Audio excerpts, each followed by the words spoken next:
Good morning students, welcome to scholars public school Jaora. अब तक हम क्लास 11th के लिए केमिस्ट्री में एनसीईआरटी के सॉल्यूशंस कर रहे थे, जिसके अंदर हमने 3 क्वेश्चन लास्ट लेक्चर में कर लिए थे और अब आगे के जो बाकी के 4 क्वेश्चन है वो आज के लेक्चर में हम करेंगे। शुरू करते हैं आज का लेक्चर।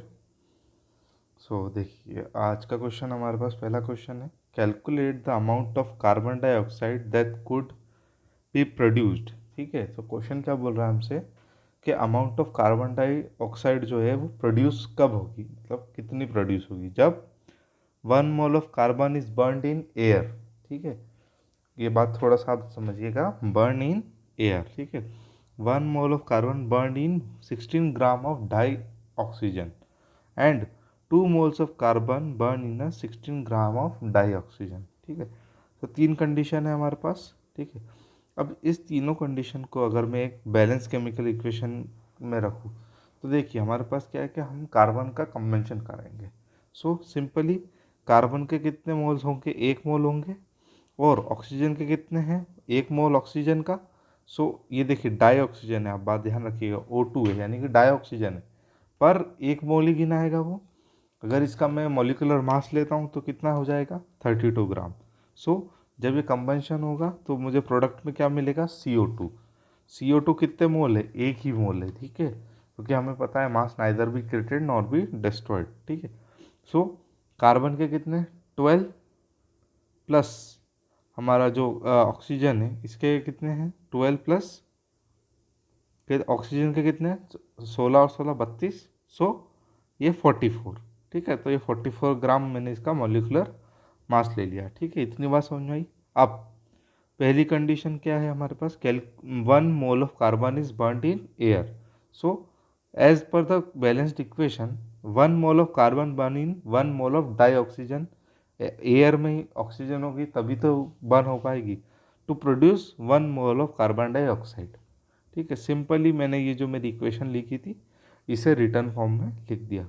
दूसरा, according to the question only 16 gram of nitrogen is available. ठीक है, sorry, dioxygen is available.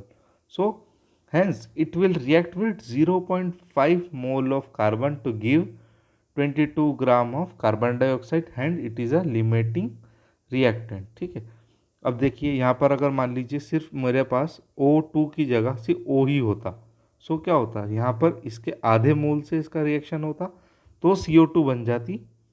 उसका जो हम बोल सकते हैं जो हमारा वो प्रोडक्ट बनता वो 22 ग्राम का बनता। अब यहाँ पर एक नया वर्ड भी आया, लिमिटिंग रिएजेंट।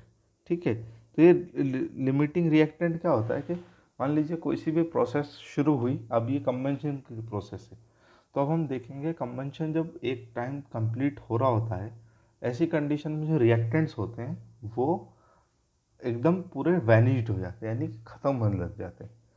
ऐसी कंडीशन में जो ख़त्म सबसे पहले हो जाए उसे हम बोलेंगे लिमिटिंग रिएक्टेंट। ठीक है, इतनी बात समझ में आई कि जो सबसे पहले ख़त्म हो जाए वो limiting reactant.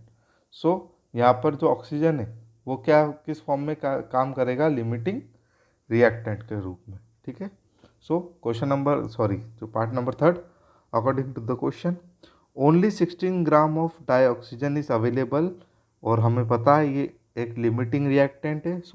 16 gram of dioxygen can combine with only 0.5 of carbon to give 22 gram of carbon dioxide. तो सेम चीज़ वही हुई कि 2 मोल्स से, यहाँ पर देखिए आप, अगर 2 मोल्स का करने का फ़ायदा कुछ नहीं है क्योंकि यहाँ पर 16 ग्राम ऑफ डाई ऑक्सीजन है, अब उससे ज़्यादा वो करेगा नहीं, इसलिए हमें आंसर मिलेगा only 22 gram of carbon dioxide. ठीक है, क्वेश्चन नंबर हम 1.7 देखते हैं, how much copper can be obtained from 100 gram of copper sulphate. आपको ये बताना है कि 100 ग्राम ऑफ कॉपर सल्फेट में से कितना कॉपर बाहर आ सकता है। सिंपल में अगर बात करूँ तो 1 मोल ऑफ कॉपर सल्फेट में से 1 मोल ऑफ कॉपर निकलेगा, इतनी मुझे बात पता है। अब पहले मैं निकालता हूँ molar mass of copper sulphate. Copper का मास 63.5 प्लस सल्फर का मास 32.00 और ऑक्सीजन O4 है, सो 4 इंटू 16, जब मैं इन तीनों को प्लस करूँगा मेरे पास आंसर आ जाएगा 159.5। ये इसका मोलर मास है। अब ये 159.5 ग्राम में से कॉपर कितना है हम देखते हैं यहाँ पर कि हमारे पास 63.5 हमारे पास कॉपर है, ग्राम में है ना, ध्यान रखिएगा यहाँ पर। सो ग्राम में हमारे पास कॉपर है। अब इसी चीज़ को हम देखें तो 100 ग्राम से निकालना है, तो सिंपली हम क्या करेंगे उसको कि 100 ग्राम ऑफ कॉपर सल्फाइड की कंटेंट 1 मतलब 63.5 जो कि ग्राम इंटू 100 ग्राम, और इसका जो परसेंटेज है 159.5 of carbon. So the amount of carbon that can be obtained from 100 gram of copper sulphate that gives us 39.81 ग्राम। जब इसे आप सॉल्व करेंगे तो 39.81 आपको ग्राम आंसर मिल जाएगा। ठीक है, सो ये कितना है ये हमें ध्यान रखना है कि कॉपर सल्फेट में 100 ग्राम ऑफ कॉपर सल्फेट में 39.81 ग्राम हमारा कॉपर होगा। Okay, so question, next question, determine the molecular formula of an oxide of iron in which mass percent of iron and oxygen are 69.9 and 30.1 respectively, given that molar mass of oxides is 159.69, ठीक है, पर मोल। अब देखिए यहाँ पर बात किसकी हो रही है, आयरन की। पहली बात समझ में आया मुझे क्वेश्चन में कि ऑक्साइड ऑफ आयरन, ठीक है, किसके अंदर से, ऑक्सीजन और आयरन के इसमें से मुझे किसका ऑक्साइड का पता करना है, आयरन का। सो हम लास्ट जो लेक्चर था हमारा उसके अंदर हम जान चुके थे कि इसको किस प्रोसेस से करना है। सो आपको पता था कि परसेंटेज ऑफ आयरन अपॉन जो उसका मोलर मास था उससे हम निकाल रहे थे। सो उससे सेम चीज़ यहाँ करेंगे हम कि हमारे पास परसेंटेज ऑफ आयरन दे रखा है कितना है 69.9 और ऑक्सीजन कितना दे रखा है 30.1। अब number of moles in iron, iron के निकालने तो 125 ऐसे कैसे निकला, तो ये देखिए हम यहाँ हमारे पास लिखा हुआ है।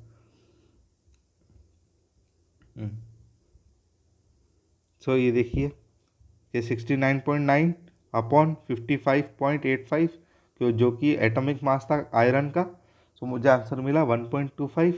साथ ही साथ ऑक्सीजन का निकालना था रिलेटिव मोल्स, तो ऑक्सीजन का परसेंटेज 30% था अपॉन 60, तो 1.88 हमें क्या मिल गया, ऑक्सीजन का कंपाउंड, ऑक्सीजन के बारे में हमें पता लग गया, ऑक्साइड्स ऑक्सीजन के। अब इन दोनों का रेशियो, ठीक है, ratio of iron oxide in oxide. So oxide क्या है, ये देखिए 1.25, इनका क्या रेशियो निकालना है, तो 1.25 अपॉन 1.25 कितना मिलेगा मुझे 1, और 1.88 upon 1.25, so it is almost 1.5, क्योंकि मैंने आपको बताया था पिछली बार भी कि ये ऑलमोस्ट इसका 1.5 गुना है। सो अब इसको अगर मैं होल नंबर में लाऊंगा तो 2:3, तो ये मेरा एम्पेरिकल फार्मूला क्या बन जाएगा Fe2O3।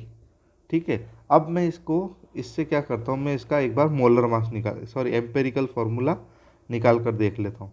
सो Fe2O3 का मैं तो Fe का क्या है मेरे पास 55.85 इंटू 2 प्लस जो ये है ऑक्सीजन तो 16 इंटू 3, तो मुझे आंसर मिलेगा 159.69।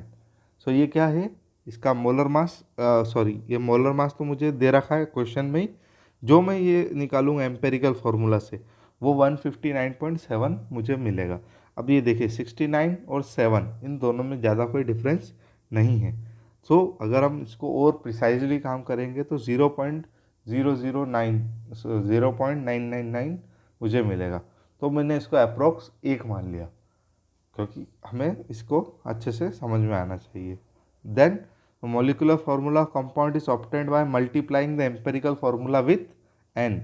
जो एम्पेरिकल फार्मूला है उसे किससे मैं मल्टीप्लाई करूँगा, n से। So empirical formula of given is Fe2O3 का and n is 1, so simply Fe2O3 मुझे मिल जाएगा। ठीक है, इतनी बात अच्छे समझ में आई। अब देखिए, अब हमारे पास है इथेन, तो C2H6 और क्वेश्चन क्या है 3 मोल्स, है ना। पहले हमें क्या करना चाहिए, जब भी हमारे आगे क्वेश्चन आए तो क्वेश्चन के अंदर हमें क्या क्या दे रखा है, क्या क्या पूछा है, एक बार हम गिवन दैट के टाइप में हम उसे लिख सकते हैं, ठीक है। सो 3 मोल्स ऑफ हमें क्या दे रखा है, इथेन, तो C2H6 दे रखा है, ठीक है। अब हमें क्या निकालना है, number of mole of carbon atom, ठीक है, number of moles of hydrogen atom and number of molecules of ethane. 3 चीज़ें दे रखी है। पहले चीज़ पे चलते हैं, number of moles of carbon atom. अब यहाँ देखिए कार्बन एटम कितने दिख रहे हैं आपको, 2 दिख रहे हैं। C2H6 में कार्बन के कितने एटम है, 2।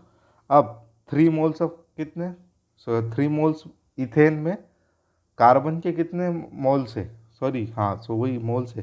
सो 2 इंटू 3, तो इसका आंसर क्या हो जाएगा, पहले का 6, ठीक है, 6 मोल्स।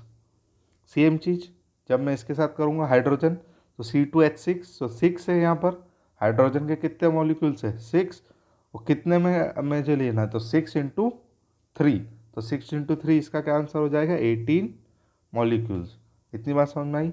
अब number of molecules in ethane, so मैंने आपको बताया था जब भी हम कंपाउंड की बात करते हैं तो एक नंबर हमारे पास होता है एवोगैड्रो नंबर।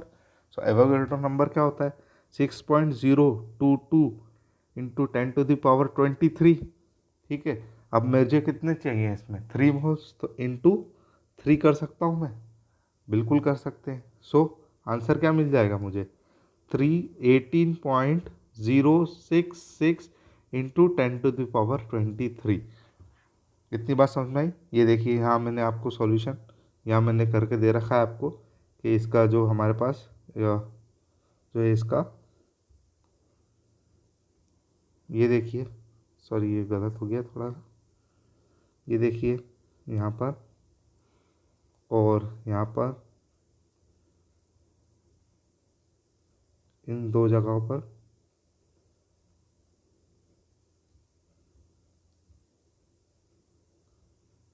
कोई दिक्कत नहीं, हम समझ लेंगे इसको।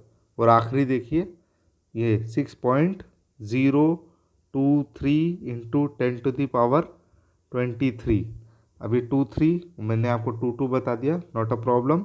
सो 18.069 इंटू 10⁻23 हमारा आंसर रहेगा। आई होप आपको ये सारे क्वेश्चन समझ में आए होंगे।